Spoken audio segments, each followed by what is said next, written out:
Bom, acho que eu vou fazer umas contas. Hoje, muita conversa, né? Umas contas. E, assim, a ideia, vamos dizer, o nosso objetivo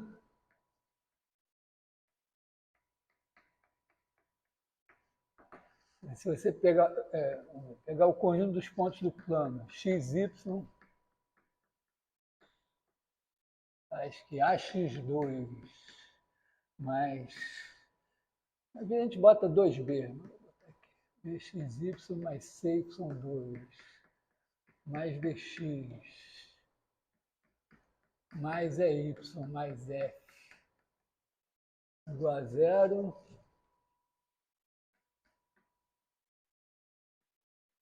É uma cônica. Uma cônica possivelmente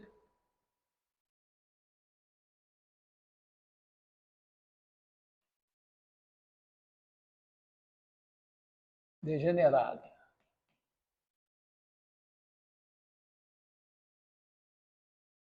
Tem diz que a cônica é degenerada é quando ela não é mesmo uma elipse mesmo, uma hipérbole mesmo, uma parábola mesmo. Por exemplo, sei lá, você cortou o cone, pegou uma reta só, um par de retas concorrentes, um ponto, coisa assim. E, bom, a nossa estratégia vai ser o seguinte, nós conhecemos... Aqui, claro, está implícito que isso aqui é o conjunto dos pontos do... Isso aqui, na verdade, a gente vai reinterpretar, não vou... Tá? Mas nós conhecemos as equações de certos objetos. Então, reta, se a gente olhar uma equação do tipo ax mais by mais c igual a 0 no plano, quer dizer, a, b e c, números fixos, conjunto x e y que satisfazem isso daqui, é uma reta, a menos que a e b sejam todos dois nulos. Né? Da mesma forma, círculo e tal, e aí, quer dizer, coisa do tipo x2 sobre A2 mais y2 sobre B2 igual a 1, elipse, x2 sobre A2 menos y2 sobre B2 igual a 1, hipérbole, e y igual a 1 sobre 4c x2, uma parábola. E eventuais casos degenerados. Então, a ideia, como eu falei, é o seguinte, é pensar que isso aqui são os pontos do plano que no sistema de coordenadas canônico, as coordenadas desses pontos satisfazem essa equação.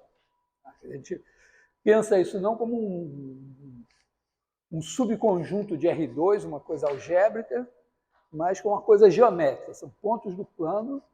E aí eu botei um sistema de coordenadas canônico, ou seja, um eixo vertical, outro horizontal, seja lá o que isso significa, perpendiculares, com mesma escala nos dois eixos.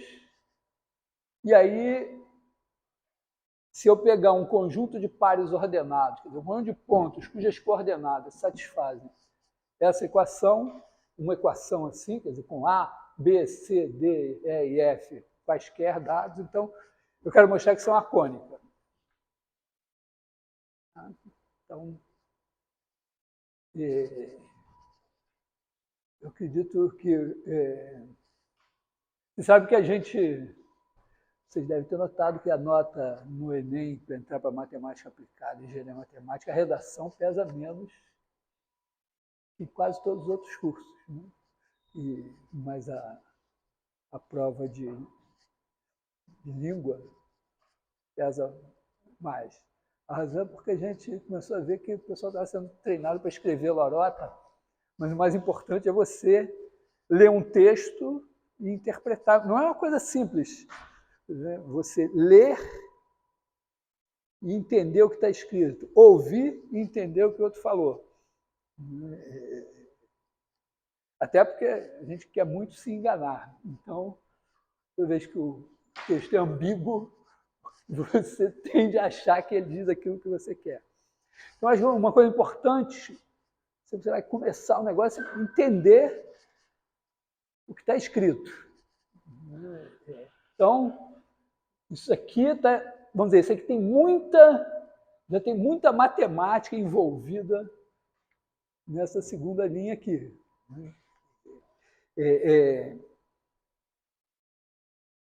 O que eu estou considerando é que eu tenho um R2, mas esse R2 não é igual ao R2 da álgebra linear. Está lá, puro. Né? Ele corresponde a um plano geométrico. Tem um plano aqui, e que nesse plano tem um sistema de coordenadas assim, né, com eixos perpendiculares. Aqui, vamos dizer, tem o 1 daqui, o 1 daqui, quer dizer, esse cara daqui é o 1, 0, esse daqui é o 0, 1, esse tamanho é igual a esse ângulo é reto, e aí você pega os pontos e bota em coordenadas, e um conjunto de pontos do plano pode ser dado por uma equação. Isso aqui, em princípio, são todos os pares ordenados que satisfazem essa equação. Aí, se eu pensar, isso é algébrico, se eu pensar esses pares ordenados como pontos do plano, eu digo que sempre que essa equação é do segundo grau, e num primeiro momento eu vou mostrar com esse sistema aqui, depois a gente vai mostrar que qualquer sistema razoável de eixos também vai ser uma cônica. Vamos começar assim. Então, se eu pegar esses caras e marcar aqui, eu vou ver uma cônica. E a estratégia vai ser a seguinte: eu conheço as equações de algumas cônicas. Essas equações não dependem do sistema de coordenadas estar aqui. Depende do sistema de coordenadas ter eixos perpendiculares e com a mesma unidade nos dois eixos. Então, a minha estratégia vai ser dizer o seguinte: tem esse conjunto aqui, que nesse sistema de coordenadas aqui, x, y, eu desenho, ele está assim. E eu vou dizer, bom, mas se em vez de pegar esse sistema de coordenadas aqui, eu pegasse um outro, mas com eixos ortogonais, ou seja, é para ser mais, para usar uma linguagem mais erudita, né? Esse sistema aqui, ele é dado por uma base ortonormal, ou seja, por um par de vetores unitários e ortogonais. Então, se eu pegar um outro sistema dado por uma base ortonormal, não importa que a origem seja outra, eu vou ter que conseguir um outro sistema tal que nesse sistema eu tenha, quer dizer, aqui as coordenadas vão ser U e V, e eu tenha alguma equação que eu reconheça como uma equação de cônica. Claro que aqui as equações vão ser, quer dizer, eu espero alguma coisa assim, o 2 sobre A2 mais V2 sobre B2 igual a 1, quer dizer, essas equações traduzidas para U e V. Por quê? Porque na dedução dessas equações eu não usei o fato de que os eixos, um era horizontal, outro era vertical, nem que a origem estava exatamente num ponto qualquer. Eu usei o fato de que eu medi as distâncias. O que eu usei? Eu usei que se eu pegar aqui um ponto de coordenadas, o 1, V1, outro aqui de coordenadas, o 2, V2, então essa distância daqui, né, era dada pela raiz quadrada de U2 menos U1 ao quadrado mais V2 menos V1 ao quadrado. Isso só depende de eu ter uma base, um sistema com base ortonormal. Tá? Então, se eu, em algum sistema, encontrar equações assim, eu sei que é uma cônica. Legal? Está bem claro isso? Assim, porque isso é muito mais importante que as contas que vêm depois. Uma vez que você entendeu isso, você sabe quais são as contas que você tem que fazer. Então, você foi treinado desde criancinha para fazer contas, e foi bem sucedido, né? O treinamento, no caso de vocês estão aqui, poderiam ter sido assassinados.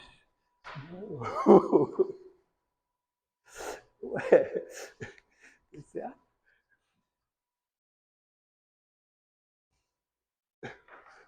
Então, eu não sabia se você estava rindo ou estava chorando. Será que ele se sentiu atingido? Poxa, eu fui assassinado. Bom, tá? Então, entendendo isso, a gente sai fazendo as contas. A pior coisa do mundo é você ver o cara fazendo as contas e você não sabe que porcaria ele está fazendo. Eu estava pensando assim, eu acho que eu vou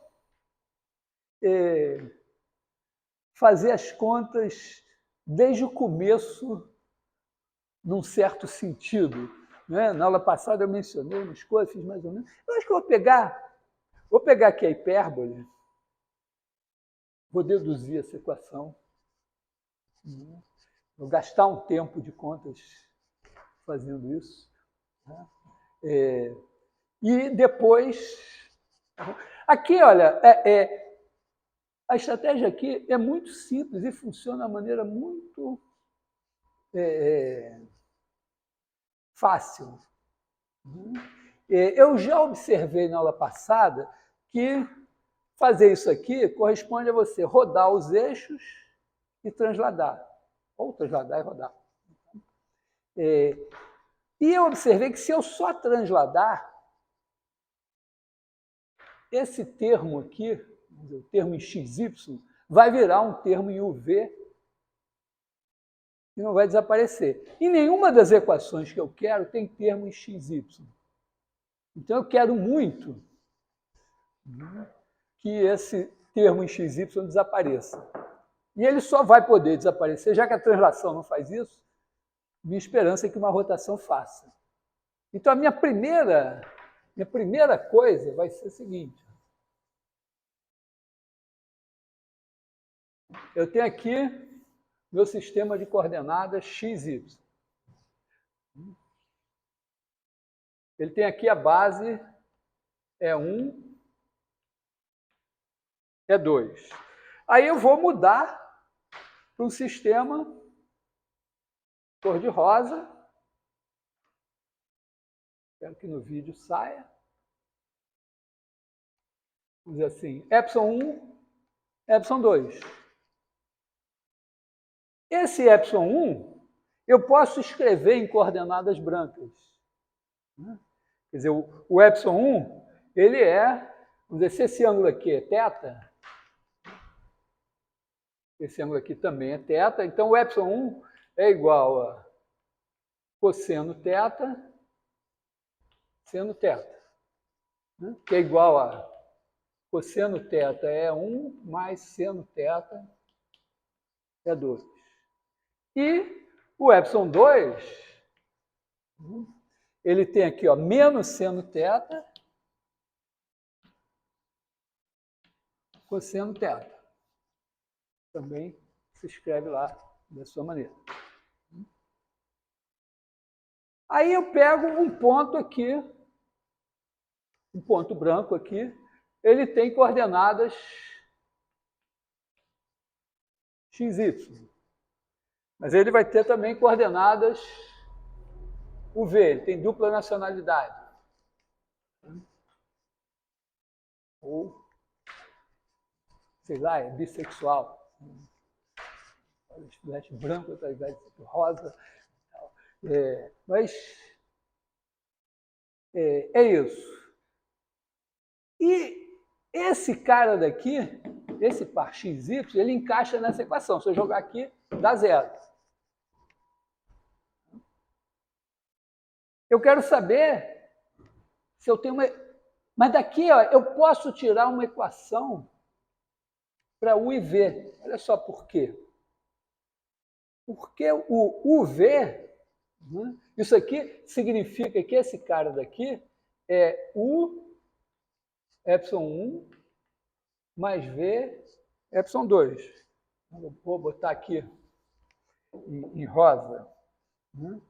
Ele é U epsilon 1 mais V epsilon 2. Mas o epsilon 1 se escreve assim, olha. Eu posso escrever o epsilon 1 nas coordenadas brancas.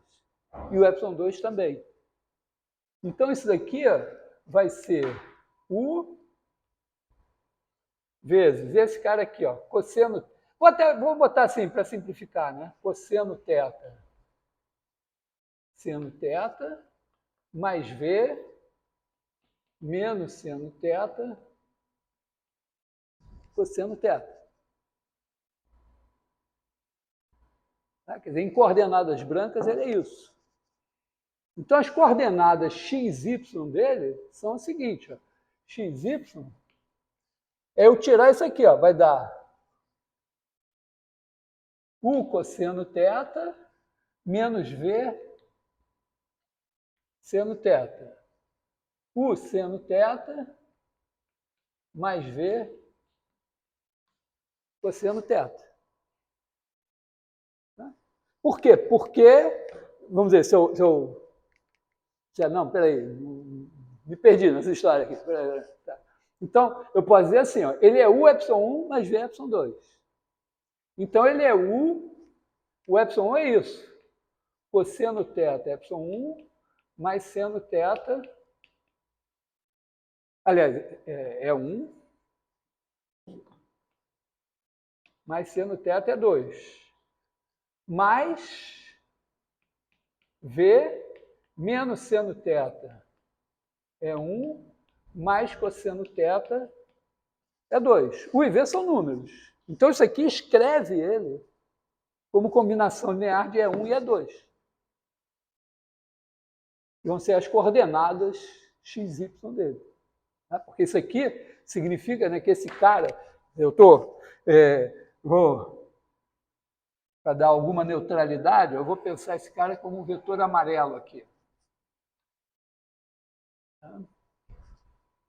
Então, ele está amarelo aqui. Quando ele se vestir de rosa, significa que ele vai ter coordenadas UV que dizem que ele é U vezes epsilon 1 mais V epsilon 2. Quando ele se vestir de branco, significa que ele é X, né? Esse cara daqui é X é 1 mais Y é 2. Só que como eu sei escrever epsilon 1 e epsilon 2 em branco, está aqui, isso me diz quem é, né? Isso daqui é U cosseno θ menos V seno θ é 1, mais U seno θ mais V cosseno θ é 2. E esse aqui, então, tem que ser o x, e esse aqui tem que ser o y, porque ele só tem um CPF lá nesse país onde ele é. Sei lá, num país é CPF, no outro deve ser o número um outro número qualquer, mas né, então é isso aí. Mas isso me dá o seguinte, ó. Isso aqui é o x dele, isso aqui é o y dele. E o x e o y dele, quando eu jogar aqui, tem que satisfazer essa equação.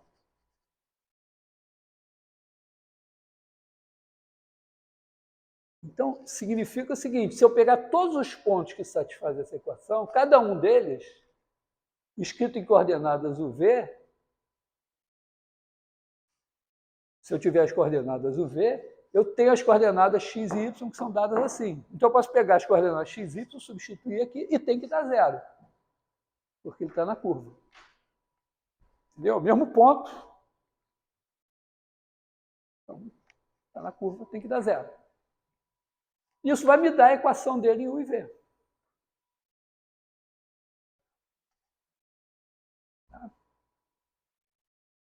E essa equação em U e V, agora eu jogo aqui, E digo, bom, então aqui é o x ao quadrado vai dar isso aqui. O cosseno teto e o seno teto, o teto, em princípio, está fixo. Eu vou fixar depois, mas está fixo.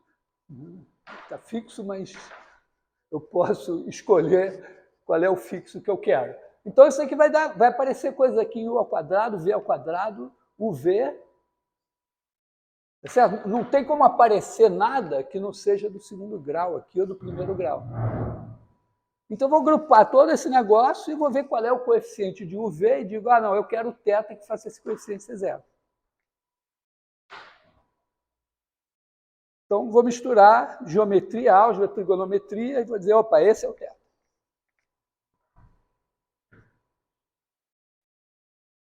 Tá legal?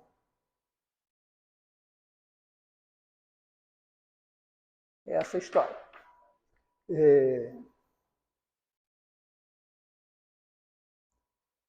E agora já comecei essa conta, acho que vou ter que terminar ela. Eu tinha pensado, não, pô, eu vou pegar, vou voltar lá no cone, cortar, botar as esferas e tal, fazer a coisa, deduzir essa equação, quer dizer, deduzir que é uma hipérbole, depois deduzir essa equação do hipérbole, depois não pode voltar isso. Então, é isso que eu tenho que fazer. Supondo que eu sei isso aqui. Então, quer dizer, repara, tem álgebra, tem geometria, tem trigonometria e tem experiência. Você precisa ter visto essa equação para dizer, ah, isso é o... Acho que, bom, então acho que eu vou continuar essa conta aqui, tá? Quer dizer, vou executar essa conta. Tá? Quer dizer, então foi isso. Ó. Eu rodei o sistema de coordenadas de um ângulo θ. Aí, nesse sistema de coordenadas, os meus pontos que tinham coordenadas x, y têm coordenadas uv. Só que cada ponto de coordenada uv, eu sei, a partir de u e v e do θ, calcular as coordenadas x, y deles. Aqui. Os pontos que eu quero, as coordenadas x, y deles, satisfazem essa equação. Então, as coordenadas uv vão ter que satisfazer a equação que vai sair daqui quando eu substituir esses caras. Isso é tudo. Tudo. É isso que você tem que entender. Depois você chama o software predileto e manda fazer as contas.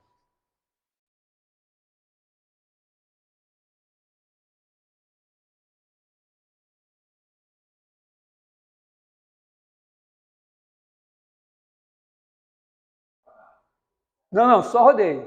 Tá? Eu estou rodando porque eu não fiz conta ainda, mas, quer dizer, na aula passada eu fiz uma contazinha que me mostrou que transladar, quer dizer, mover o sistema, trocar a origem para cá, não vai fazer esse cara desaparecer. E meio que eu já preparei assim, que se... Bom, primeiro, esses caras não têm um termo assim. Segundo, eu vi que se não tiver um cara assim, é fácil chegar aqui. Então, tem um vídeo, 2 vídeos, não sei que eu faço isso. Então, é isso. Descobrir que a minha esperança é rodar os eixos até esse cara subir. Então, já sei como roda os eixos, então é substituir e ver.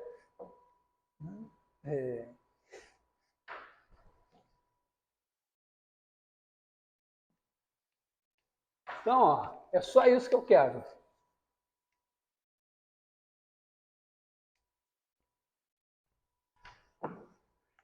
Aliás, eu nem preciso fazer todas as contas, né? Porque eu só tenho que substituir isso aqui e ver qual é o termo em UV. Daqui,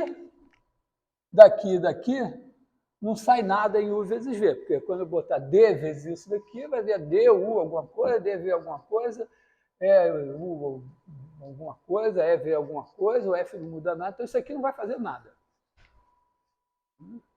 O x ao quadrado, então, ó, ax2, então vou olhar aqui para o ax2 mais bxy mais cy2. De certa forma, o que acontece é o seguinte, esse cara daqui, eu vou cuidar dele com a translação.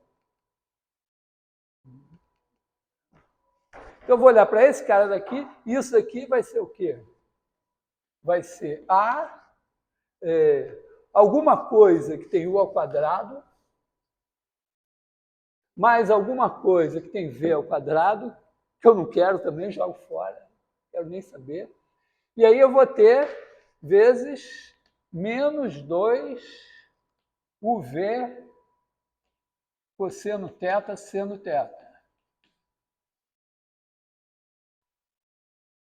Essa é a parte que vai ter uv. E eu estou feliz de ver um 2 cosseno θ seno θ, porque eu tenho esperança de que isso vai me dar um seno de 2θ, e pode ser que eu consiga algo de útil. Porque no fim eu tenho que achar qual é o θ que serve. Então, vou ter um problema trigonométrico no final da história, né? Aí eu tenho mais B vezes esse vezes esse. Então, eu tenho UV, eu vou botar aqui, UV, aí eu tenho aqui, ó, cosseno quadrado menos seno quadrado. Opa, estou mais feliz ainda.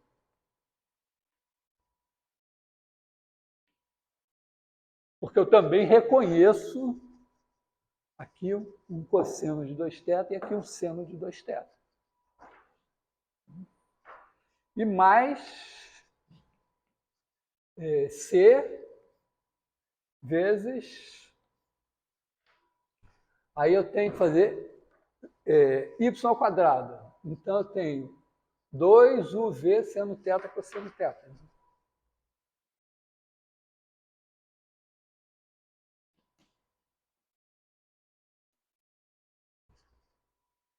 Isso é tudo que tem u vezes v. O resto, ou tem u puro, ou tem v puro, ou tem u2, ou tem v2, ou não tem nada. Então, isso aqui tem que ser zero.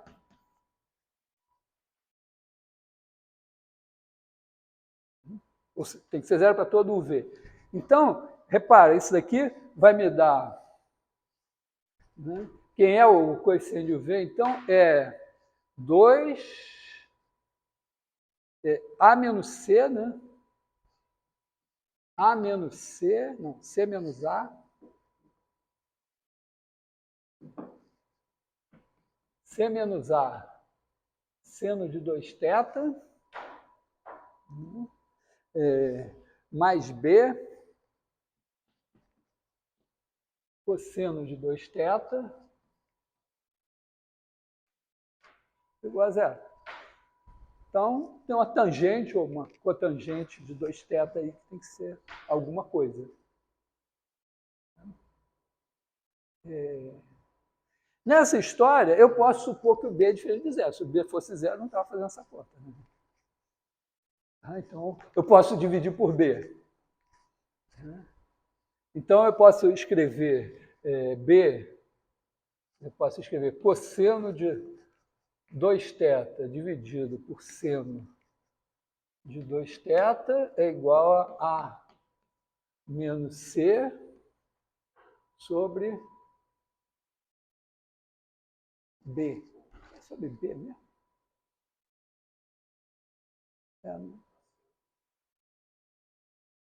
Parece que é isso mesmo. Não sei porque eu achava que tinha que ter um 2B nessa história, mas o 2 está aqui. Tá? Se eu não errei nada, é isso. Quer dizer, a cotangente de 2θ tem que ser isso aqui. Não tem um arco. Né? Porque poderia acontecer aqui o quê? O B ser zero. Se o B for zero, eu não faço a rotação nenhuma, não preciso fazer nada. O B sendo diferente de zero, eu tenho alguma coisa que preste. Só observação, né? Quando A é igual a C, a cotangente de 2θ é 0. Então, o 2θ é π sobre 2. O cosseno de 2θ tem que ser 0. Então, o θ seria 45 graus. Meio,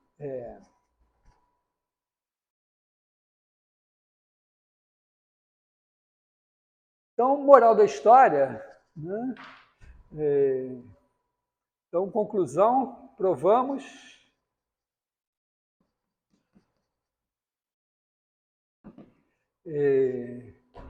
se B é diferente de 0, existe ângulo θ tal que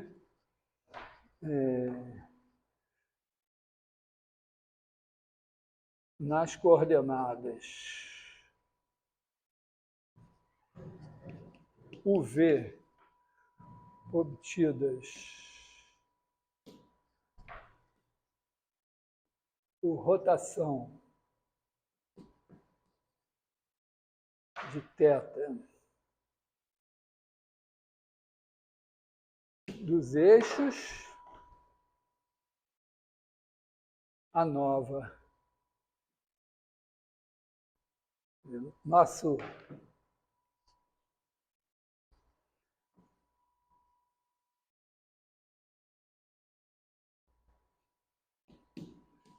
é dado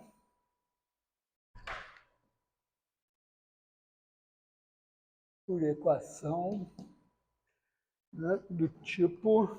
Vai ser uma coisa assim, né? Vou ter A1, U2, mais C1, V2, mais D1, U, mais D2, V, mais até F, né? Não sai nada daqui, não sai nada sem UV desses caras. Né? Posso até deixar o meu F original aqui.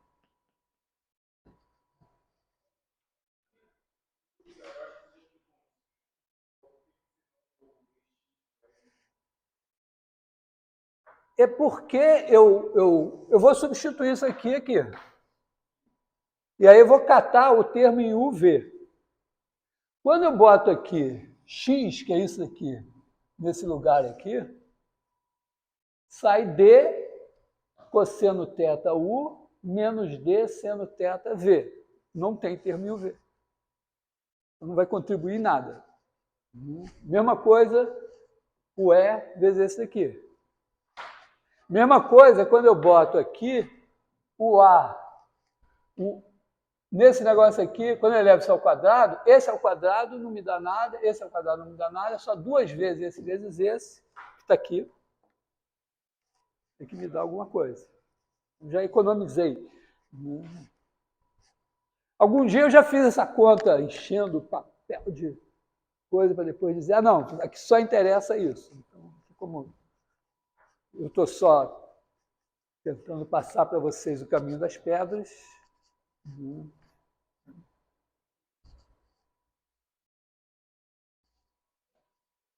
então provamos isso. É claro que podemos perfeitamente programar esse negócio aqui, né? Quer dizer, a gente diz, faz θ igual a arco, cotangente, A menos C sobre B. Aí você pega esse θ, substitui, né? E obtém a equação em U e V. Então você vai ter, vamos dizer, faz um programa que recebe os coeficientes. Antigamente, assim, muito antigamente, um dos prazeres dos professores de cálculo, de CVG era dar aula no curso de computação, porque todo mundo estava ávido por programar e tal, dos primeiros computadores pessoais e tal. As pessoas, na verdade, não eram tão pessoais, não eram meio caros, não tinha laboratório e tal. Então, era legal você dar um trabalho no curso de CVGA, dizendo, o trabalho é o seguinte, tem que receber os coeficientes e, no fim, dizer qual é a cônica. Contudo, na época acho que ainda não pedia para desenhar, mas é isso, né? Você entra com os coeficientes, essa fórmula, daqui você tem a primeira substituição que dá uma equação assim. Agora daqui a gente vai fazer mais para eliminar esses caras aqui. E, no final, você reconhece a cônica, dependendo do caso, e diz, então isso é uma cônica assim. E claro, você pode guardar as informações de maneira que, no fim, sei lá, deu uma elipse e você sabe onde estão os focos. Então, você vai lá e não plota direto na tela, porque pode ser que você tenha que fazer primeiro uma mudança de escala, porque o seu elipse pode estar lá em Petrópolis. Você tem que olhar um pouco. Mas, vamos ver, o encolher pode não ser bom, né? Porque se estiver lá em Petrópolis e ela for desse tamanho, na hora que encolher vai virar um ponto só. Mas pelo menos você diz, está lá em Petrópolis, visto em Petrópolis, a janela me dá isso aqui. Mas aqui eu não estou programando, estou só vendo o que eu tenho que fazer e se funciona. Então, funciona isso. Agora, o segundo passo é olhar isso aqui e dizer, bom, ainda, olhando para cá, ainda não vejo, mas agora é só completar quadrados. Completar quadrados é um truque básico. Então, agora nós vamos estar com uma... Então, podemos simplesmente dizer, nosso problema agora é só assim.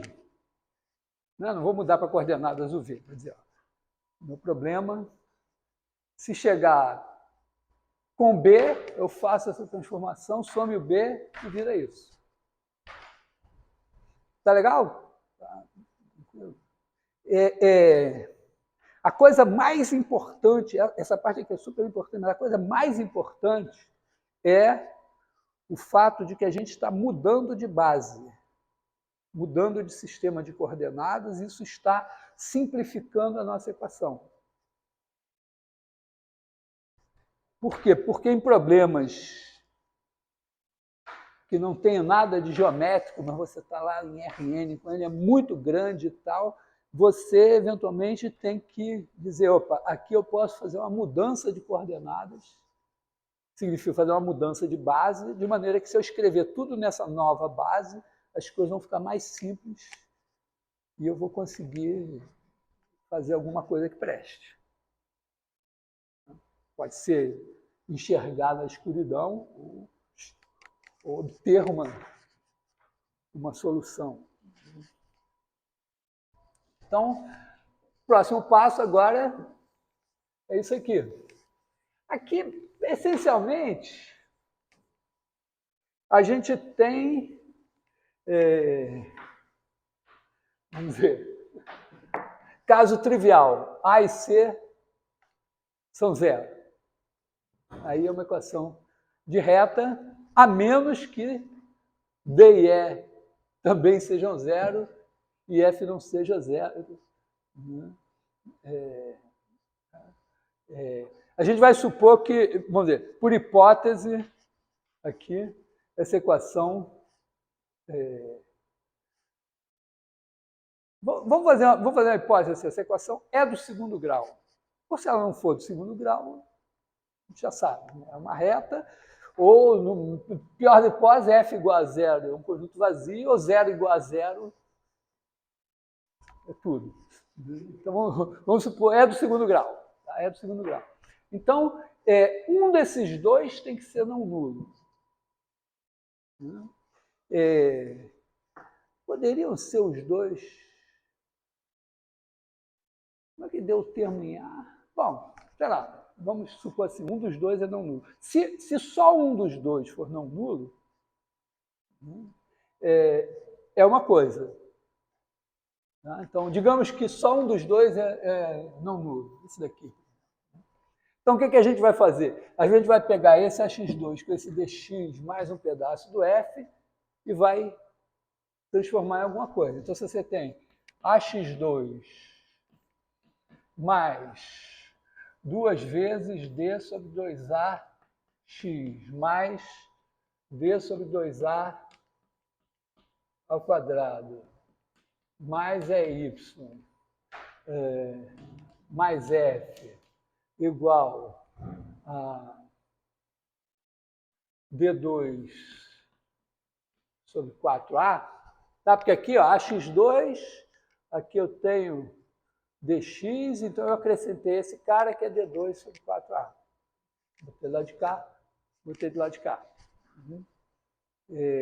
Então, isso daqui é X mais D sobre 2A ao quadrado.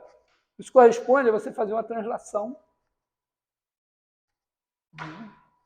Né? Quer dizer, aqui você vai fazer uma translação, chamar isso aqui de U. E esse daqui, você também pode... bom, você pode pegar esse F.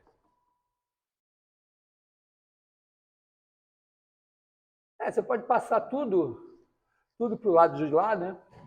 Vamos botar assim, D sobre 2A menos F menos EY. Daqui, né? Então a gente tira esse cara daqui.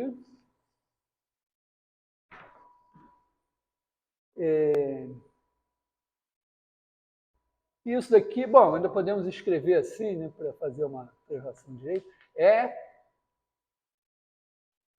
que multiplica, ou menos, vou botar menos E para... Menos E que multiplica D2 menos 4AF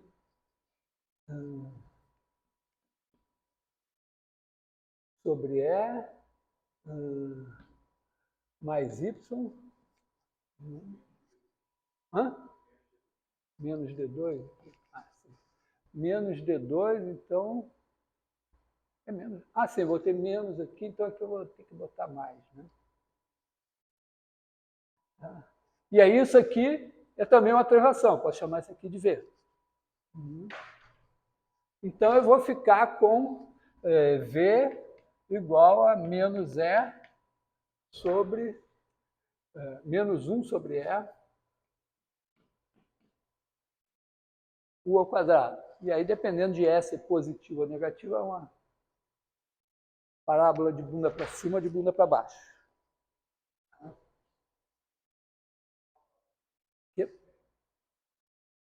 Errei alguma coisa aí? Pode corrigir. Melhor corrigir do que o cara que vai ver o vídeo fica desesperado lá que o erro não foi corrigido. Aquela agonia olhando. Porra, tá errado. Tá errado?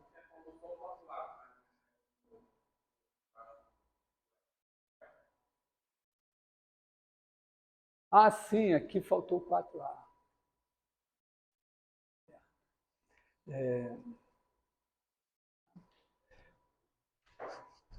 Então é isso.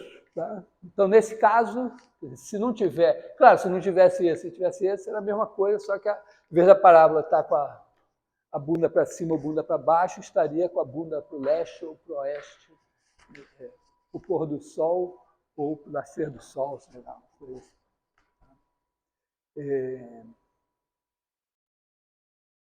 Então, esse caso, resolvido. Tem um negócio, tem um termo assim, parábola. Quer dizer, parábola. Poderia ter alguma coisa errada nisso, né? Quer dizer, o E poderia ser zero, né? Certo. Não está proibido. Nessa história aqui, no final das contas, né, eu estou supondo que o E é diferente de zero. Mas se o E for zero, né, se igual a zero, então a gente vai ter uma coisa do tipo u ao quadrado igual a alguma coisa, que é o que vai sobrar aqui, né? D2 sobre 4A menos F.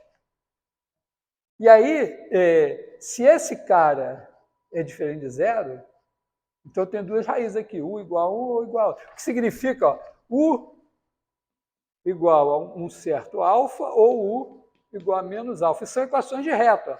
Aqui uv, aqui menos alfa, u igual a alfa é isso, u igual a menos alfa é isso. Um par de retas paralelas.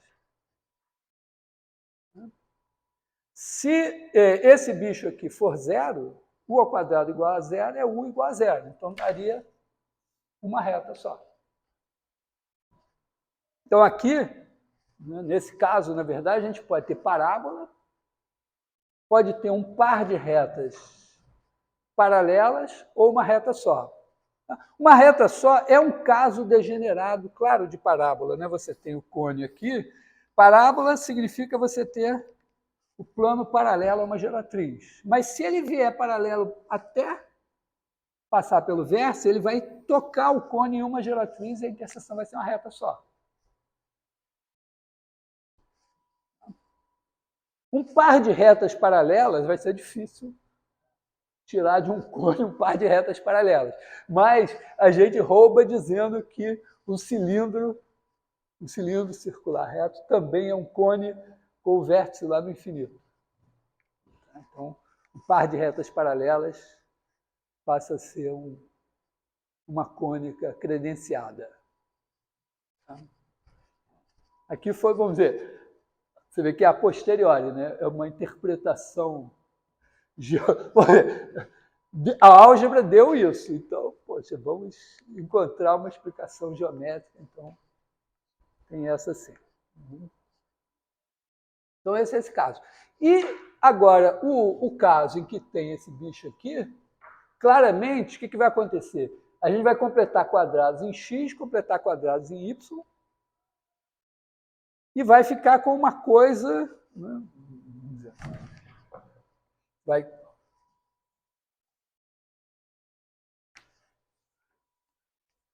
Isso que eu fiz aqui só com o x, faz com o x e o y, e vai dar alguma coisa AU2 mais C V2 igual a alguma coisa G. Porque para completar o quadrado aqui em x, eu vou botar alguma coisa, para completar o quadrado em y alguma coisa, junta com esse f e tal, vai parar um G aqui.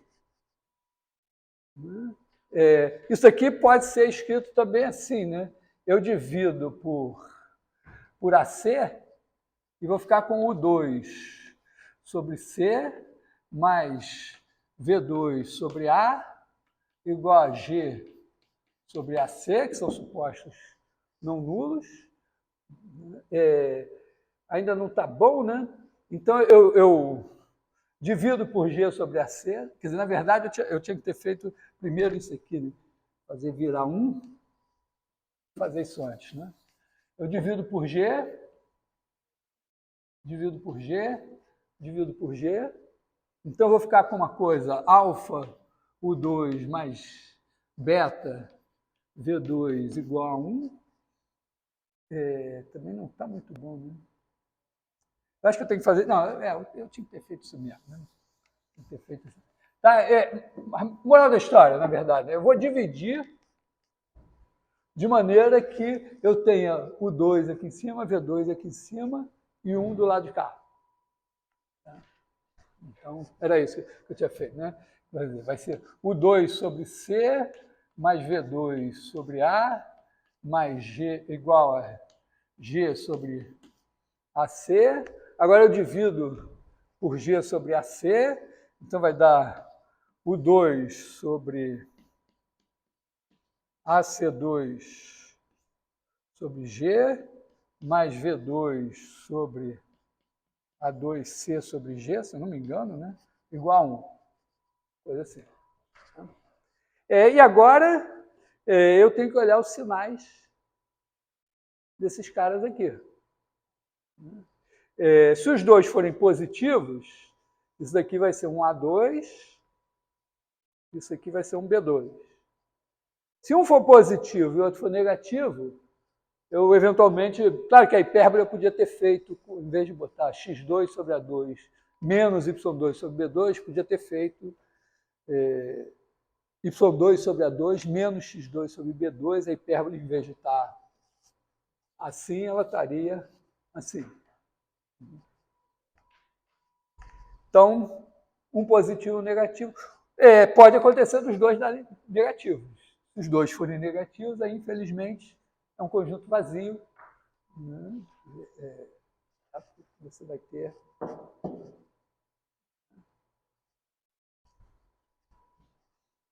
Vamos dizer, seria fácil obter direto, no caso, o conjunto vazio sempre pode aparecer, né? É só você botar uma equação x2 mais y2 mais 1 igual a 0, não tem solução nenhuma. Tá? Então aqui você vai fazer a conta e você vai achar elipse, hipérbole, conjunto vazio, que corresponde a um caso degenerado de elipse, né? Quer dizer, que seria porque os dois com o mesmo sinal aqui, a moral da história é assim, né? Os dois com o mesmo sinal aqui é elipse, a menos que o dê igual a uma coisa negativa. Os dois com sinais trocados, hipérbole. Só que pode ter também os dois com o mesmo sinal e esse G ser zero. Se esse cara aqui é zero,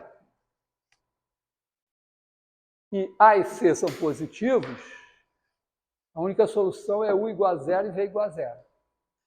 Vou dar um ponto. Ponto é um caso degenerado de elipse. Você cortou o cone, mas por muito azar, os probabilistas diriam, não acontece, você cortou no vértice. Você sempre pode pensar, não, mas na verdade o vértice é gordinho, tem uma probabilidade não nula, cortou lá no vértice.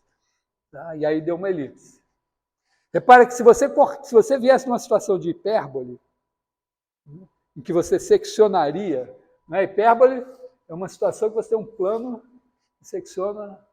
Né? Se por acaso você acertar no vértice, é um par de retas concorrentes. E corresponde exatamente a você ter uma coisa assim, se você tem A, U2, pensa assim, U2 menos V2 igual a alguma coisa, por exemplo, 1, isso aqui é U menos V, aliás, igual a zero, não é zero. Tá? O caso G igual a zero aqui. U2 menos V2 igual a zero é U menos V, U mais V igual a zero. Produto de dois números igual a zero, ou esse é zero, ou esse é zero. Então, ou você tem U menos V igual a zero, ou U mais V igual a zero. Então, seu ponto está sobre essa reta ou sobre essa reta. É bem fácil você fabricar um negócio assim. Acho que eu não vou fazer essa sacanagem esse ano, então vou ensinar o truque para vocês. É fácil você fabricar uma equação assim, simplesmente multiplicando duas equações de reta. Quer dizer, você pega uma reta, sei lá, 2x menos y mais 1 igual a zero. Menos x mais 3y mais 4 igual a zero. Aí você multiplica. Quando você multiplica, né, você vai ter aqui, ó, 2x2 menos 3y2 mais 6 mais 1 mais 7xy mais 8 menos 1 mais 7x menos 4 mais 3 menos 7y, isso mesmo? Não, peraí. Não, menos 4 menos 3, menos y, né? Menos y mais 4 igual a zero. Você não erra a conta, isso aqui. Aí te dou essa equação e pergunto, que cônica? Eu já construí, isso aqui é o produto disso por isso igual a zero. Então, ou isso é zero, ou isso é zero. Então, está nessa reta ou nessa reta. Construí para isso. Mas a sacanagem que eu faço é pior. Porque o que eu faço é o quê? Eu digo, ó, que cônica é 2x menos y mais 1 vezes menos x mais 3y mais 4 igual a zero. E quase 100% de probabilidade que você aprendeu esse método. Isso aqui é para aplicar esse método. Então, você multiplica, chega nisso aqui, aí faz a tralha toda e conclui que é um par de retas, quando você podia olhar e dizer um par de retas. Tá legal? Porque às vezes é isso, tá certo? Vamos dizer, você tem uma fórmula de resolução, assim, a equação de terceiro grau, quando aparece nos problemas de colégio e tal, sempre ela é alguma coisa que você consegue fatorar facilmente. Imagina que você aprendeu a fórmula da equação do terceiro grau. Aí você está ávido por aplicar aquela fórmula, você não vê a fatoração, multiplica, aplica a fórmula e tal. Então, sempre...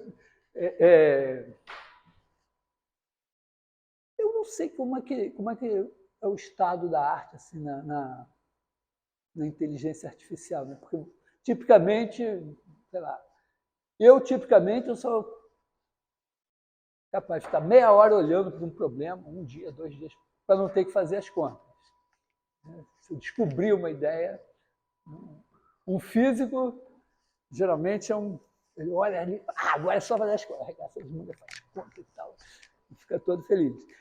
Eu não sei se o computador vai ser treinado, tem que ser treinado nisso, né? Olhar, só que ele não vai ficar 1 dia, 2 dias, vai olhar e dizer, opa, aqui não precisa fazer as contas, porque tem isso.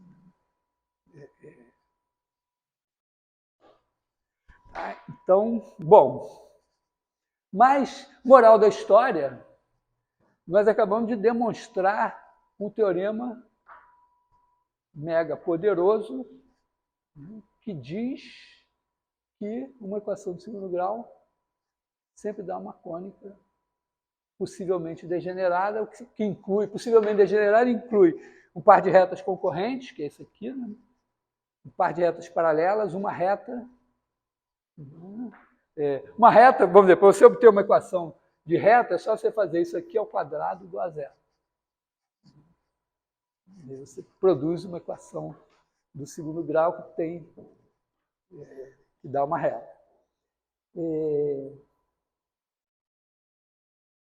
Que horas são? 1h10. Pô, eu perdi meio pique de fazer, não sei se você achava. Acho que vale a pena fazer aquele trabalho de pegar, voltar lá na hipérbole, tirar do cone e fazer, chegar na equação da hipérbole. Eu estou no pique de falar agora outras coisas, assim, menos braçais, mas... Hã? Posso seguir em frente? Porque isso daqui nos diz outras coisas. Uma coisa relativamente poderosa é que isso nos diz que uma cônica, né, quando eu aplico uma transformação linear, vocês já ouviram falar de transformação linear em álgebra linear ou só aqui? Hã? Começou a falar? Bom, mas por via das dúvidas, né? Quer dizer, você tem uma transformação T. Se V é um espaço vetorial, V é espaço vetorial.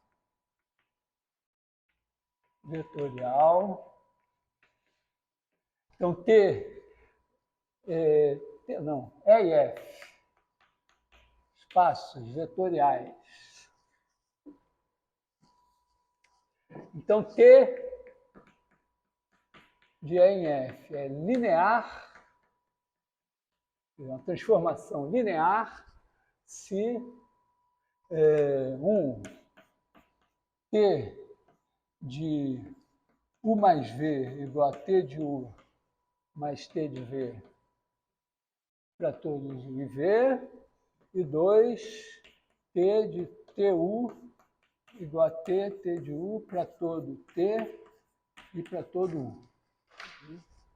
U e v em E, T em R e U em E. Essa definição bem abstrata, assim, né? Mais uma transformação linear. Vamos agora pensar assim, estamos em R2. E igual a R2, F igual a R2. Então, todo elemento de R2, né, se você pegar aqui x1, x2, esse cara daqui é x1 vezes 1, 0, mais x2 vezes 0, 1, que é igual a x1 é 1, mais x2 é 2. Assim, x. Então, t de x é igual a t disso daqui, que é t disso daqui. Por conta disso daqui, isso é x1, t de A1 mais x2, t de A2.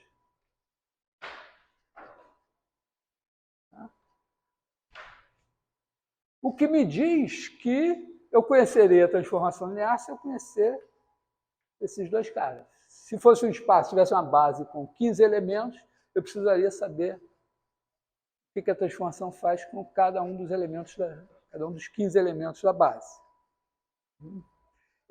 Digamos que T de A1 também está em R2. Então, ele é alguma coisa que eu, curiosamente, inocentemente, vou chamar disso daqui, e o T de A2 também, sem nenhum motivo maior, eu vou chamar disso aqui. Então, isso daqui vai ser x1 A1 A2 mais x2 A1 2 A2 2.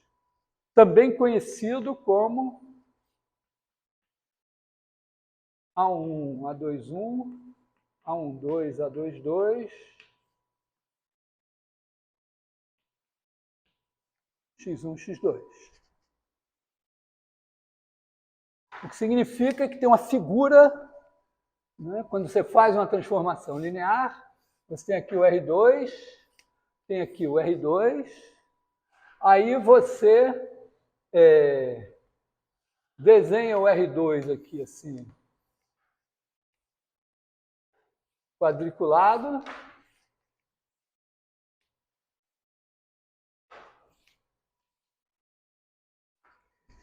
E aqui você, na verdade, você diz, não, mas o T de E1, ele está aqui.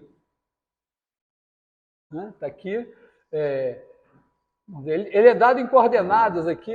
Eu pego esse A1, A2, marco aqui A1, A2, e aqui eu tenho o T de E1. Não, o E1 está aqui. Aqui está o E2. O T de E2, vou fazer uma figura otimista, né? Está assim. Então, o T de E2 deu esse cara daqui. Vou botar ele menorzinho.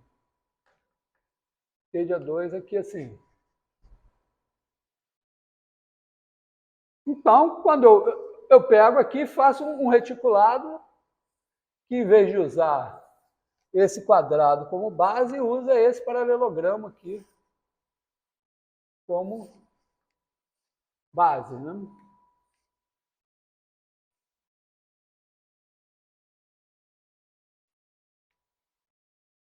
Eu bem gostaria de desenhar bem, mas é o que dá. Tá? Então, eu pego aqui o cara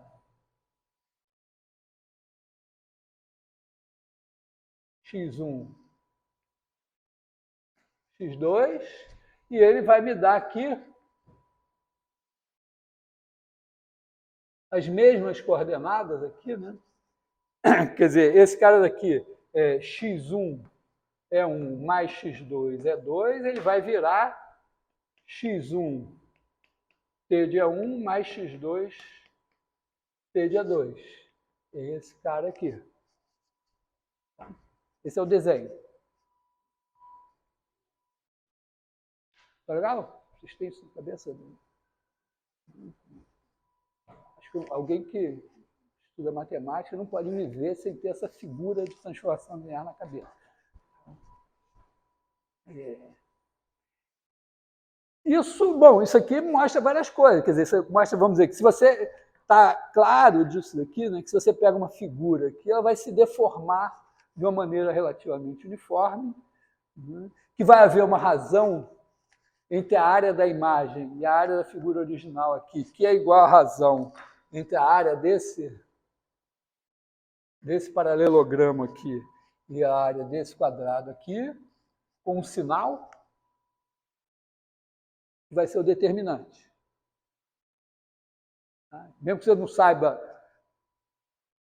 determinante, nunca ouvi falar, nem sei isso, mas independente disso, você desenhar a figura aqui, ela tem uma área aqui que você calcula aproximadamente quadriculando. Aí ela vira uma coisa assim, que aqui os ladrilhos são de forma de paralelogramo. Aí você ladrilha com paralelogramos e vê claramente que se você tem um número n de quadradinhos aqui, você tem um número n de paralelogramozinhos aqui, e a razão entre as áreas é a razão entre essa daqui e essa daqui. Esse número é uma constante que depende só da transformação linear. E você pode dizer, não, mas aqui tem uma orientação, o E1 gira para o E2 no sentido trigonométrico, o epsilon, o T, vamos dizer, posso chamar esse cara aqui de epsilon 1, esse aqui de epsilon 2, aqui também gira no sentido trigonométrico, então, na verdade, esse cor de rosa era o lado de trás, na verdade, isso aqui tinha que estar branco. Se for aqui assim, ó, T de epsilon 1 e T de epsilon 2, aí esse cara vem mais para cá, mas deixa assim mesmo. Aí o lado cor-de-rosa que estava atrás teria realmente vindo para frente. Isso é o sinal do determinante. Está claro isso? Isso tem que estar bem claro. É o mínimo que vocês têm que aprender num curso de CDGA. Eu espero que aprendam o teorema de Brouwer, o teorema fundamental da álgebra e tudo mais, mas isso aí, pelo menos, né? A ideia é assim, é que se eu só ensinar isso, aí você se sente no direito de não aprender isso, porque isso é muito difícil. Se eu te ensinar o teorema de Brouwer, você vai dizer, não, pô, não. Tá bom, mas pelo menos essa porcaria eu aprendo.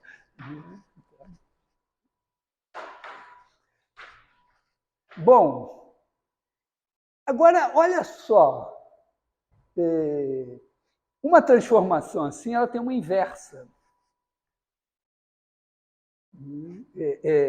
Toda vez que você tem uma transformação, porque olha só, a condição aqui é que esses dois caras sejam linearmente independentes. Porque se eles degenerarem assim, é claro que o plano todo vai virar uma reta e aí não tem inversa. Mas se esses dois caras forem independentes aqui, essa transformação linear é bijetiva. E aí ela tem uma inversa. E ocorre que a inversa de uma transformação linear, se ela for bijetiva, né, significará que você tem uma coisa assim, né? Vamos dizer, ela vai ter uma t menos 1, né, e se você fizer t menos 1 de, sei lá, vamos pensar em de V1 mais V2, né, o V1 é igual a T de 1, o V2 é igual a T de V2. Já que ela é bijetiva, tem esses caras são únicos. Então, isso aqui vai ser T menos 1 de T de 1 mais T de 2. Como ela é linear, isso daqui é T menos 1 de T de 1 mais T menos 1 de T de 2. T menos 1 de T de 1 é o 1. E T menos 1 de T de 2 é o 2. Isso daqui é T menos 1 de V1 mais T menos 1 de V2. E da mesma forma, se eu fizer t menos 1 de t V1, isso daqui vai ser t menos 1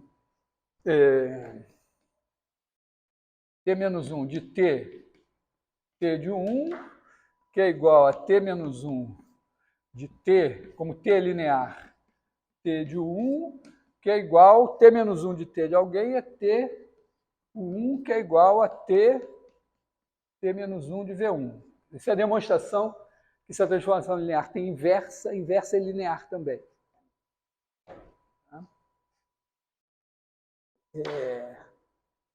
Então, a inversa é uma transformação linear de R2 em R2. Ela também vai ser dada por uma matriz.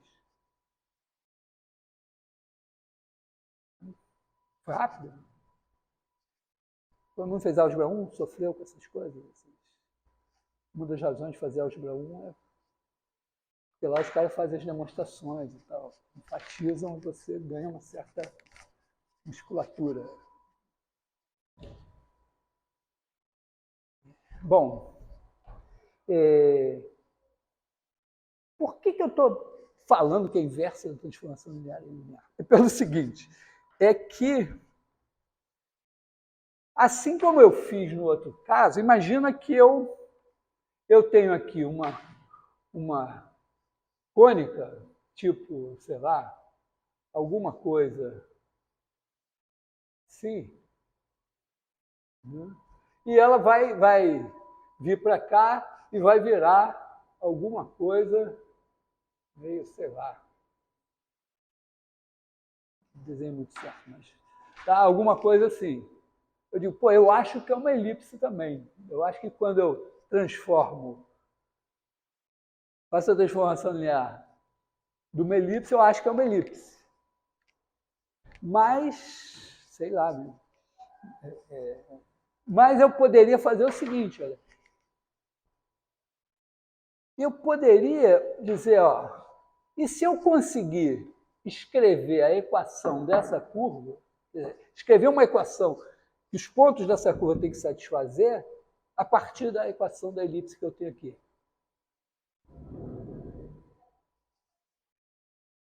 Vou pensar assim, ó.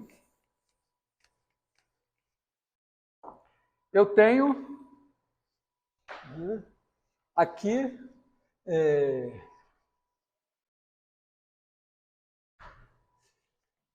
eu tenho t de x1, x2 vai ser y1, y2. y2 vai ser dado nessas coordenadas aqui. Tá? Então, vai ser como? Isso aqui vai ser aquele negócio lá, A11, A21, A12, A22, x1, x2. Isso aqui me dá y1 e y2 em função de x1 e x2. Mas, eu poderia dizer assim, ó, t menos 1 de y1 e y2 também é linear. Né? Isso aqui vai ser o meu x1, x2. Como é linear, é dado também por uma matriz, que ocasionalmente é inversa dessa.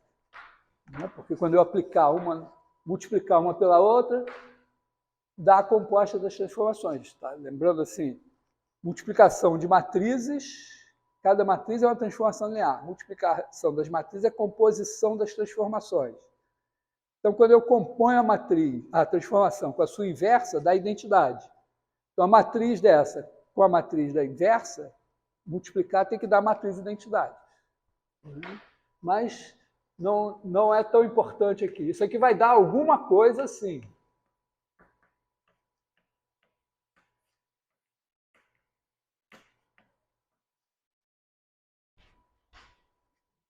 Então, isso daqui vai me dizer o seguinte, ó, que x1 é B11, Y1 mais B12, Y2, x2 é igual a B21.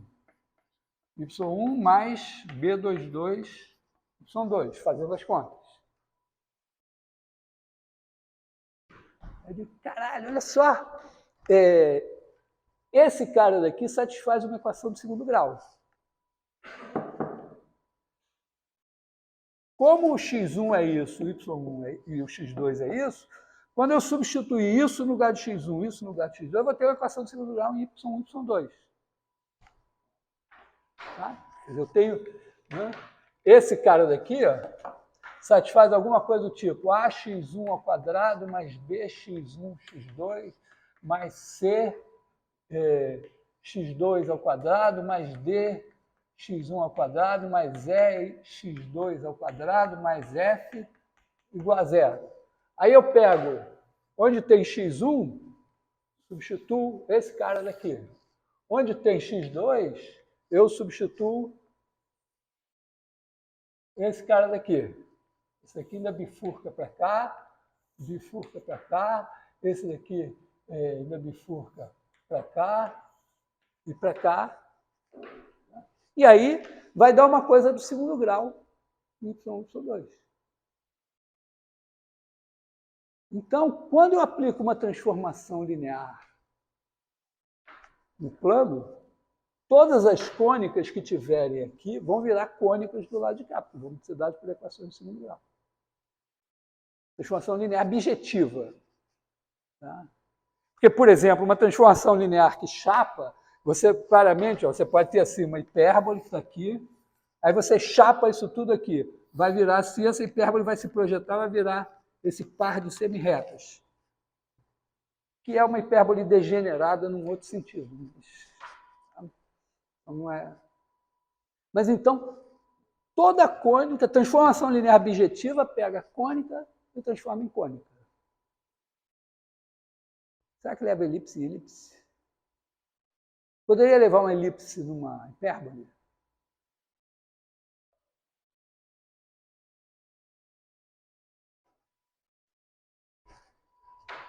Sugestão: uma elipse está dentro de um quadrado. A imagem dela vai estar dentro de um paralelogramo. Nenhuma hipérbole cabe dentro de um paralelogramo. Então, elipse não pode virar hipérbole, não pode virar parábola, não pode virar reta. Também não pode virar um par de retas, também não pode virar um ponto, porque é bijetivo, nem conjunto vazio. Então, a elipse vira elipse. Transformação linear leva retas em retas. Então, retas viram retas.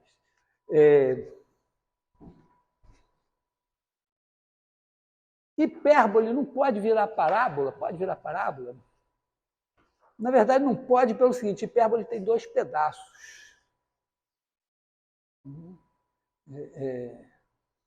E parábola tem um pedaço só, vamos dizer assim.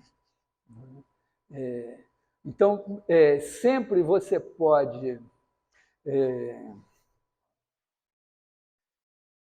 uma parábola, você sempre pode traçar um semiplano que contém a parábola. Hipérbole você nunca pode botar ela dentro de um semiplano. E transformação linear bijetiva vai levar semiplano em semiplano. Então, parábola não vira hipérbole, consequentemente, hipérbole não vira parábola.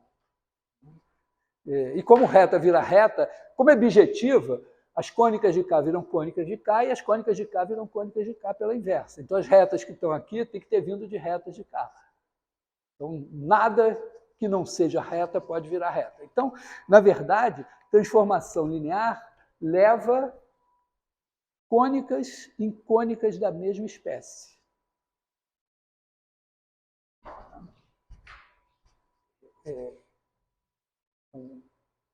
Um fato. E quais são? 2h30, cara, hoje tem tempo aberto, eu vou falar muitas coisas. Então. Tem uma outra coisa, uma coisa interessante que vem disso aqui também, é um teorema do Apolônio, que,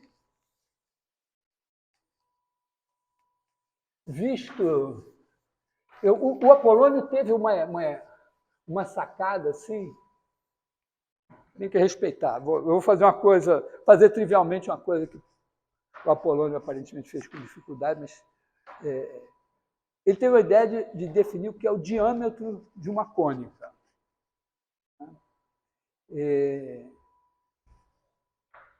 Por exemplo, você pega uma elipse, eu diria, diâmetro da elipse é o quê? A elipse tem um centro, eu passo um segmento cortando de ponta a ponta e pronto, isso é um diâmetro. O Apolônio disse, não vou fazer. Ele disse assim, diâmetro é o seguinte, vai dar a mesma coisa, mas ele teve uma maneira meio diferente de pensar no assunto. Tem aqui uma elipse, aí você pega uma reta. Aí você vai traçando as paralelas aqui.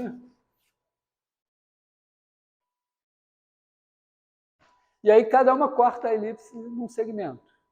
Aí você pega os pontos médios desses segmentos e liga. E é um teorema. Esses pontos estão todos sobre uma mesma reta, que é o diâmetro associado a essa direção aqui. E, claro, o diâmetro conjugado a esse é agora você passar as paralelas aqui e você vai ter um diâmetro conjugado.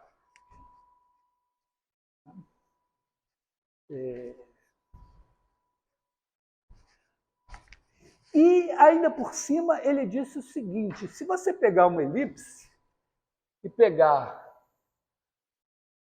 diâmetros conjugados, eles vão formar um paralelogramo. Não é qualquer paralelogramo, é um paralelogramo formado por diâmetros conjugados.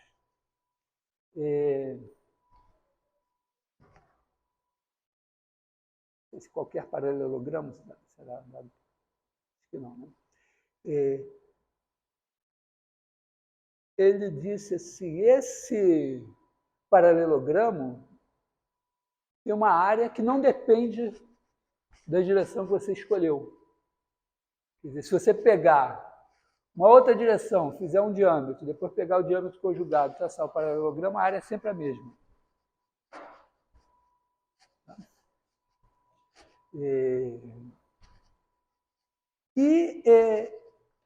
Eu vou demonstrar tudo isso como consequência trivial do seguinte fato. Toda elipse eu posso obter de um círculo por uma transformação linear. Certo? Porque, vamos dizer, do círculo, eu pego x2 mais y2 igual a 1, eu quero transformar em U2 sobre A2 mais V2 sobre B2 igual a 1. Então eu faço, eu só preciso que U seja igual a X, V seja igual a BY. Então, se eu transformar assim, vai dar certo. Ou seja, na verdade, se você pegar um círculo, fizer uma mudança de escala na horizontal, outra na vertical, mudanças diferentes, você vai obter uma elipse. Tá? É uma transformação linear. Né? Você pode só achatar aqui, ou você pode dizer, não, eu vou multiplicar tudo aqui por A, ou dividir e tal, por B. Então, toda elipse eu posso obter como uma transformação linear de um círculo. Transformações lineares preservam paralelismo. E preservam tangência também. Né? Então,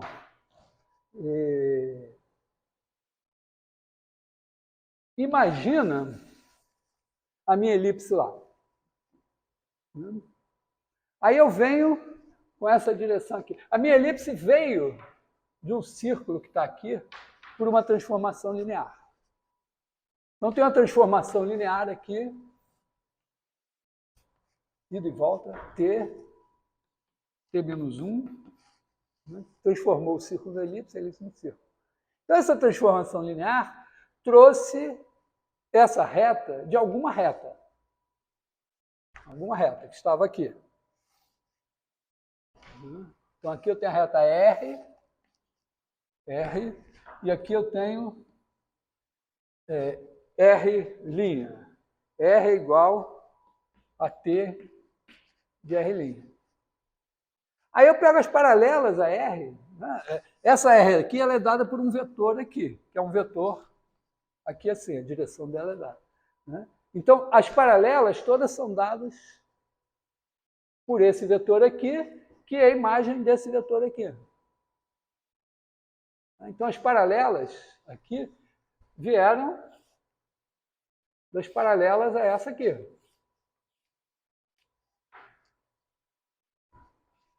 Está claro isso? Uma direção, né, retas paralelas são todas determinadas, claro, pode ser múltiplos desse vetor, mas por um vetor só. Os correspondentes aqui vieram de um vetor só. Bom, os pontos de interseção aqui são pontos de interseção aqui, já que essa elipse veio desse círculo daqui. Agora eu pego um feixe de paralelas aqui, eles se cortam aqui em arcos, né? em cordas, né? Que os pontos médios vão passar pelo centro. Estão sobre uma reta. Então, só que os pontos médios daí, transformação linear preserva o ponto médio. Perspectiva não, mas transformação linear preserva o ponto médio.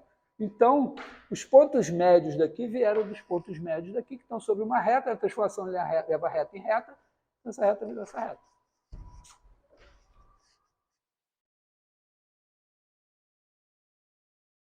Então, essa reta daqui, por T, virou essa reta aqui. Quer dizer, essa reta aqui, S' virou aqui S. Agora eu vou pegar as paralelas a S'. A S aqui. As paralelas a S vieram das paralelas a S'. Então, elas estão aqui assim.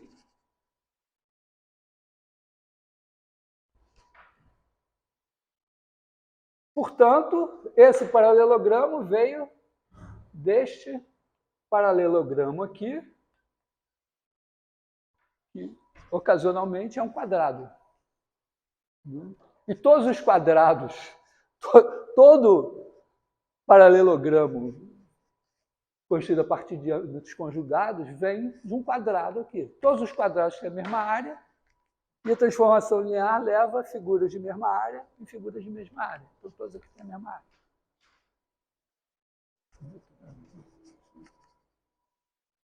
O Polônio ficaria encantado com isso, eu acho.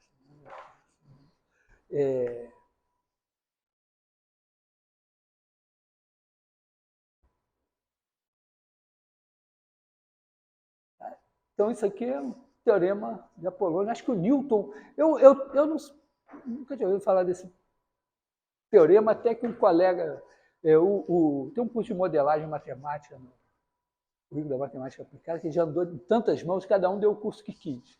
E um belo dia, um colega, no século passado, ele resolveu dar o princípio à matemática do Newton.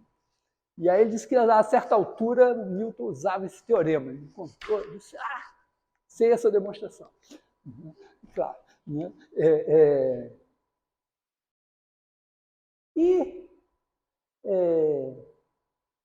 Observa o seguinte, né? Também o fato de que uma transformação, né, vai pegar um círculo e levar numa elipse, né? E também que vai levar diâmetros conjugados. Quer dizer, diâmetros conjugados aqui vêm de diâmetros perpendiculares aqui. É o que a gente acabou de demonstrar, na verdade. Né?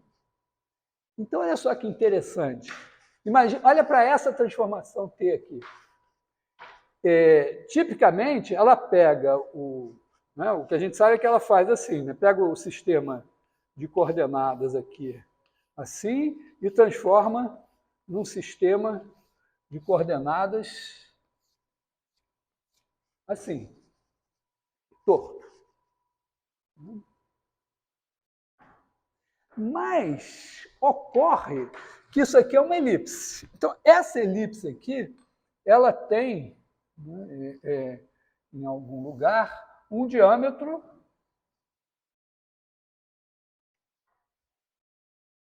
o diâmetro maior, não, o eixo maior e o eixo menor tem isso aqui. Esses caras, né, que formam, está muito bem escolhido isso aqui, mas de verdade é isso. Bom, mas tudo bem. Essa caixa aqui,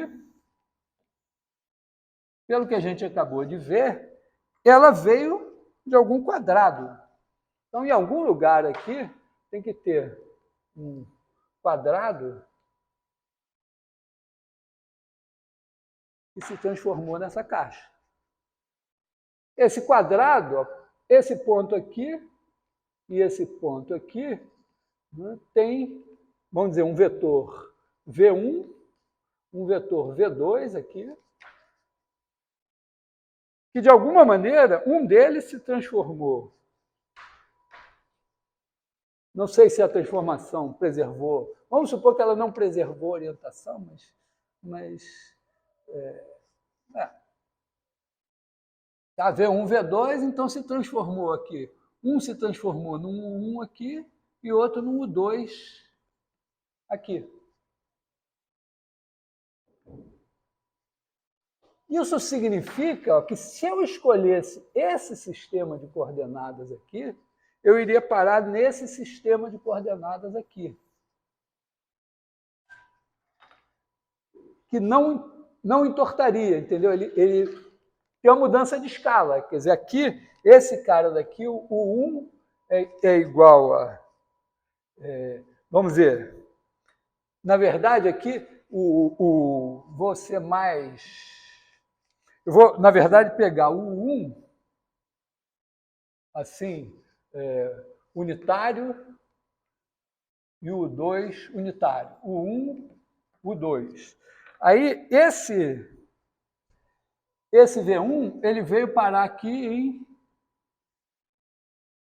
sigma 1, U1. E o V2 veio parar aqui em sigma 2, U2. Então, tem uma base ortonormal aqui, um sistema de coordenadas assim, que se eu for rodando, é como se eu dissesse, eu vou rodando aqui, esse negócio está torto, mas tem uma hora que tem uma base aqui que não fica mais torto, os eixos ficam perpendiculares. Claro que eu não posso pedir, alguma mudança de escala tem, tá? Não posso pedir demais, né? Mas isso garante que sempre tem uma base ortonormal aqui, que é elevada, quer dizer, que o vetor V1 dessa base é elevado num vetor aqui, o V2 nessa base é elevado num vetor aqui, e os dois são ortogonais. Aqui.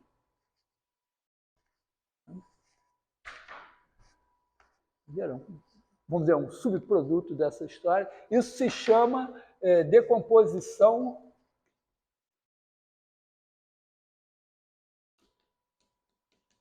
em valores singulares.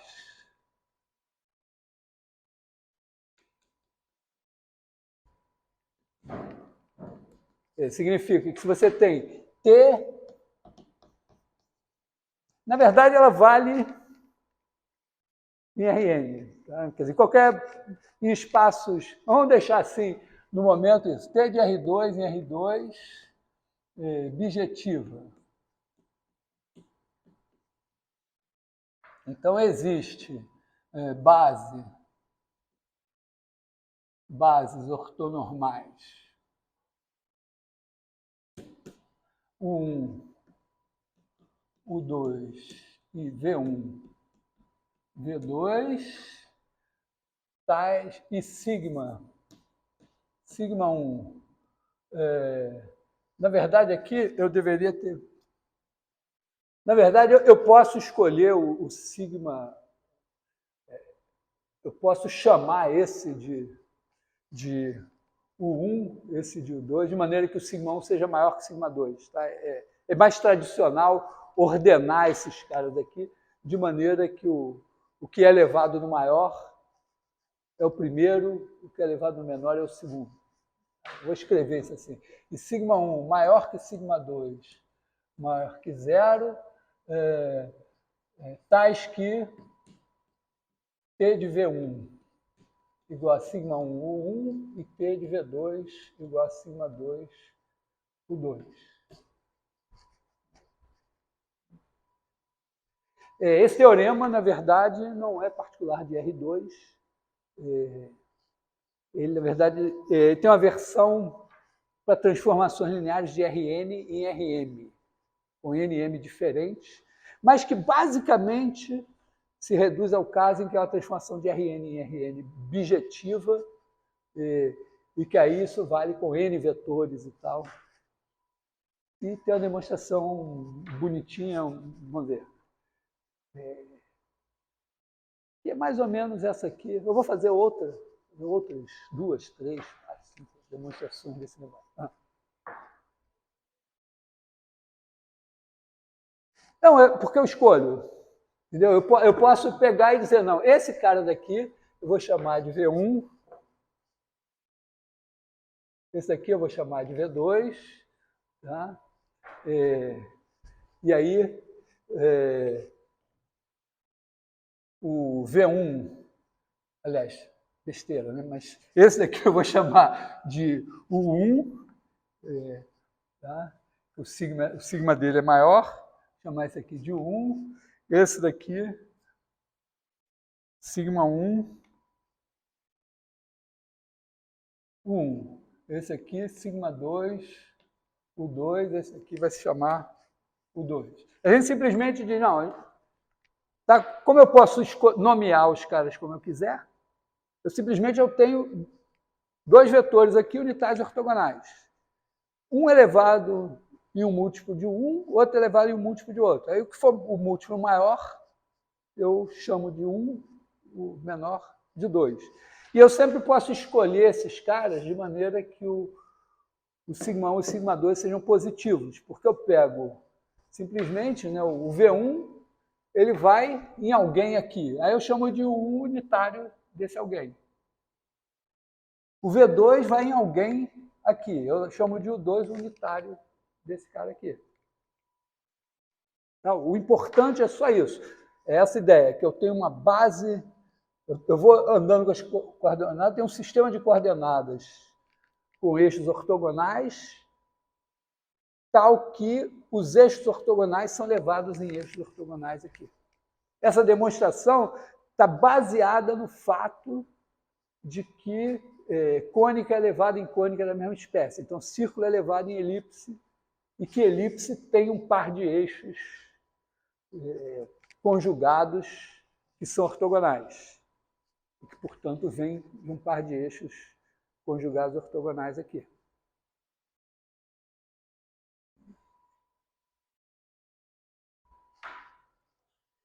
Esse teorema eu vou voltar a ele, tá? Porque, de certa forma, as cônicas nos servem para introduzir o teorema espectral e esse teorema aqui.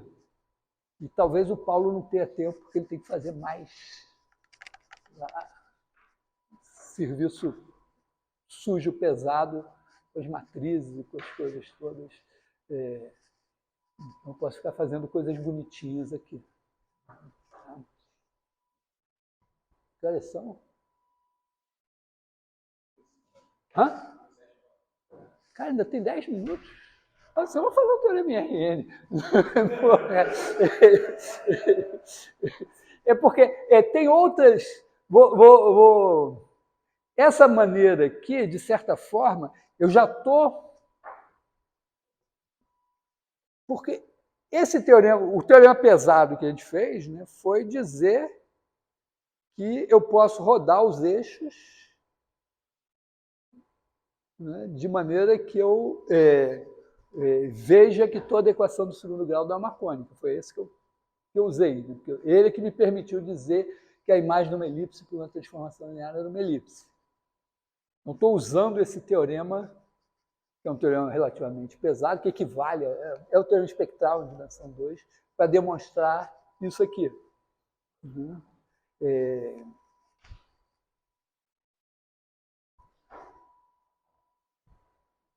Eu vou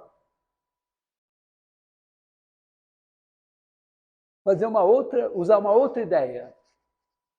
Tá? Outra ideia. Imagina que eu tenho a transformação linear bijetiva assim.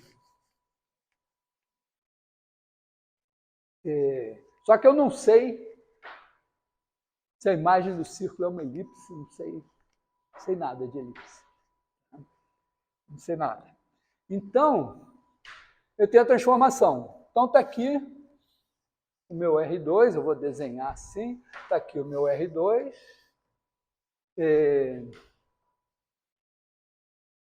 E aí eu pego um círculo aqui e a imagem dele vai ser alguma coisa aqui, que eu vou desenhar como se fosse uma elipse, porque eu sei que é uma elipse, mas eu não sei que é uma elipse. Tá? E aí, vou fazer uma segunda demonstração, que é bonitinha também, mas não é tão simples de generalizar. Depois eu faço outra, mais outra.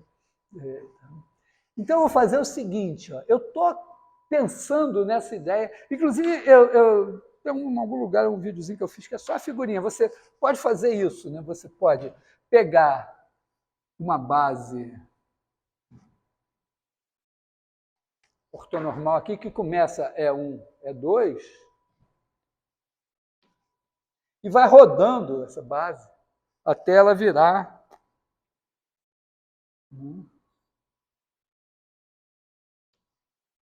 né? O E1 vira esse daqui e o E2 vira esse daqui. E você vai olhando a imagem aqui, o que vai acontecendo com ela. Então, o que vai acontecer? Bom, o E1 vai em algum lugar aqui, e o E2, vou já desenhar assim, né?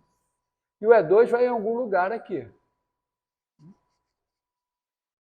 Aí você vai andando aqui, continuamente. Esse aqui é o T de E1, esse é o T de E2. Aí o E1 vai andando até que ele vira esse daqui. E o E2 vai andando até que ele vira esse daqui.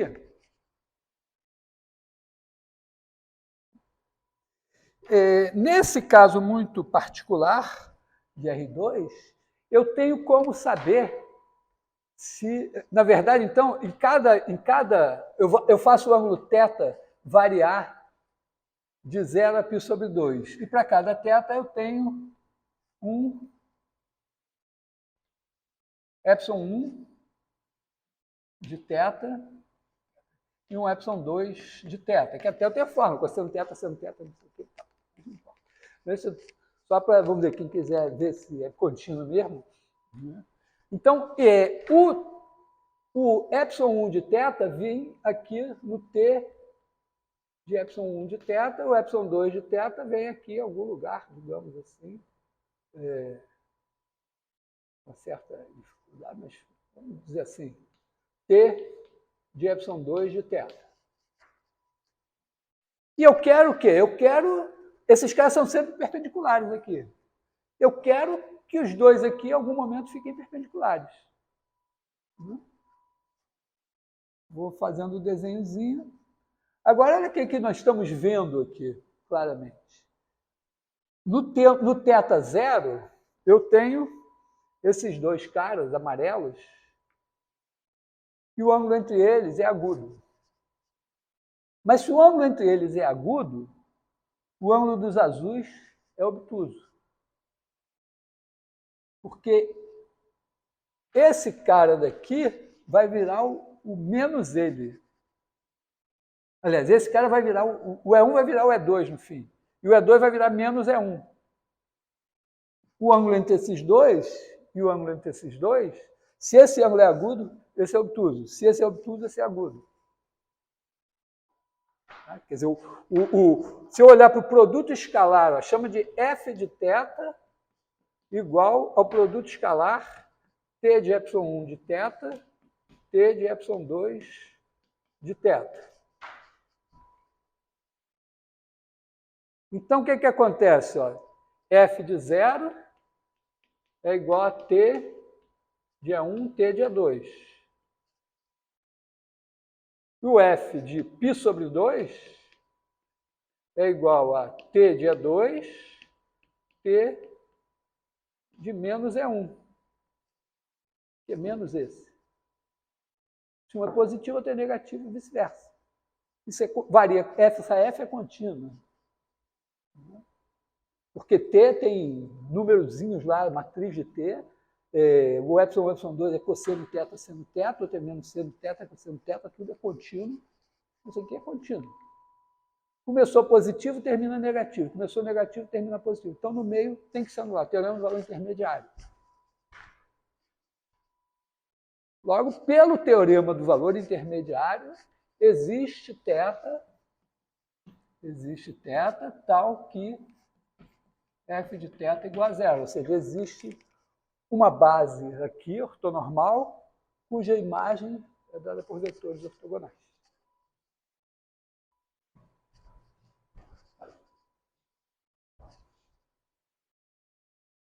Se tiver mais 5 minutos, eu faço outra demonstração. 3 minutos, não, vou deixar. Tá? Então,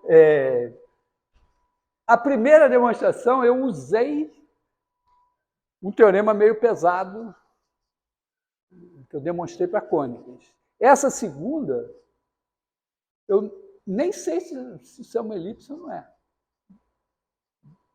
Usei o teorema do valor intermediário. Mas ela tem um problema que eu nunca consegui generalizar ela assim para dimensão maior que 2. Então, próxima vez que eu demonstrar esse teorema, talvez não seja agora nas cônicas, eu vou fazer uma demonstração que eu continuo não sabendo que isso é uma elipse, mas também demonstro de uma maneira que dá para generalizar. Depois faço uma quarta demonstração que também dá para generalizar. Aqui, então, vamos ver. Mas, então, moral da história hoje, né? Nós aprendemos que toda equação do segundo grau no plano representa uma cônica. Como consequência disso, a imagem de uma cônica para uma transformação linear é uma cônica da mesma espécie. Passamos pelos diâmetros do Apolônio. O Apolônio ele define diâmetros conjugados para hipérbole também. E na hipérbole, ele faz uma coisa assim, ele tem as hipérboles conjugadas, tem as assíntotas, então aqui tem uma hipérbole e aqui tem a outra, que é a conjugada dela. E aí ele vem com uma direção, e aí ele pega os pontos médios aqui e traça um diâmetro aqui assim. E aí depois ele pega aqui os pontos médios aqui e passa um diâmetro conjugado assim. Por que ele não fez na elipse que o diâmetro era só passar pelo centro da elipse? Porque na hipérbole não tem o centro da hipérbole. E aí ele diz, mas aqui se você fizer também os paralelogramos assim, eles têm todos a mesma área. E também dá para fazer uma maneira que, vamos dizer, não é tão fácil como na outra, mas é que toda hipérbole, assim como toda elipse vai ser a imagem de um círculo, por uma transformação linear, toda hipérbole vai ser a imagem da hipérbole xy igual a 1 por uma transformação linear. Aí você faz essa coisa com essas hipérboles conjugadas aqui, vê que a área é sempre a mesma, a consequência lá vai ser sempre a mesma também. Mas, só que eu esqueci de dizer que o Apolônio não era nenhum amador. Foi muito certo, o cara respeitar, né? O cara ter essa ideia lá nos... Bom, então é isso. Então vamos continuar, sei lá, na semana que vem, né, e tal. E a ideia é meio que usando... Eu vou mesclar o seguinte, resultados geométricos com resultados de álgebra linear, né? Por exemplo, a gente vai ver que a vista em perspectiva de uma cônica é um resultado meio difícil, que usa esse negócio de transformação linear, que que 5 pontos determinam uma cônica, por 5 pontos passa uma cônica, é um resultado que tem a ver com dimensão de espaço vetorial, que duas cônicas não degeneradas vão se interceptar em, no máximo, 4 pontos. São resultados... E vamos ver o teorema espectral, esse teorema aqui também um pouco mais geral. É isso.